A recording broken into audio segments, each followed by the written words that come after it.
Hi, I'm Dr. Campbell. I am here today to talk to you about how the NFL should respond to the Ray Rice reinstatement.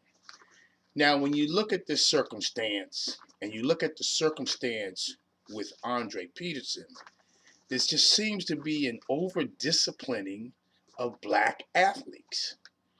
Now, you don't want the public or you don't want your fans to think that the NFL is racist. And so I want to give the NFL four recommendations. The first recommendation, of course, is to reinstate Ray Rice. Now, it's not enough to say that Ray Rice is a free agent and anybody can sign him, because that is paramount to what we call organizational malaise. And what you're really doing is you're setting it up so that the public will find fault with the teams that didn't accept him, instead of you, the NFL, and the NFL front office taking responsibility. And so behind the scenes, what you all really need to do is you need to push for him to either be back on the Baltimore Ravens or push for him to be on a good team. Do not make it look like you're further punishing him by exiling him to a team that doesn't have a chance at the Super Bowl. Secondly, you want to reinstate Andre Peterson. Now, he took his punishment. He's been sentenced for what he did to his child, and now you have removed him from the NFL. And it just seems to be very inconsistent. It seems to be more subjective, based off of your personal beliefs and values, rather than objective, which leads me to my third recommendation.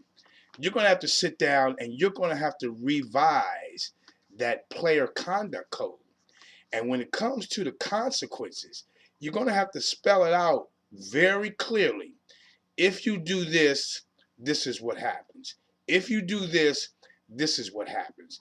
And then that way, you don't have room for racial allegations, because everybody knows that the consequences are objective and not subjective. And finally, when you do those consequences and you put them into place, don't let them come from the NFL front office. Let the players decide on the consequences.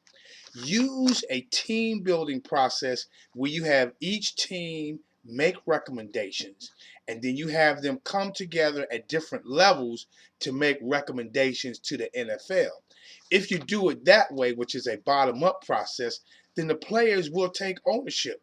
And when something happens, when somebody does something that's against the rules, all the players will say, look, we all agreed what the rules were, and if you don't agree with it, then that's just too bad.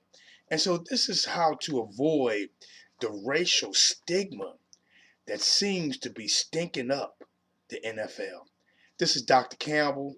You can read about the entire article on my blog at www.positiveracialrelationships.com, or you can call me on my direct line, 856 566 3267. Have a great day.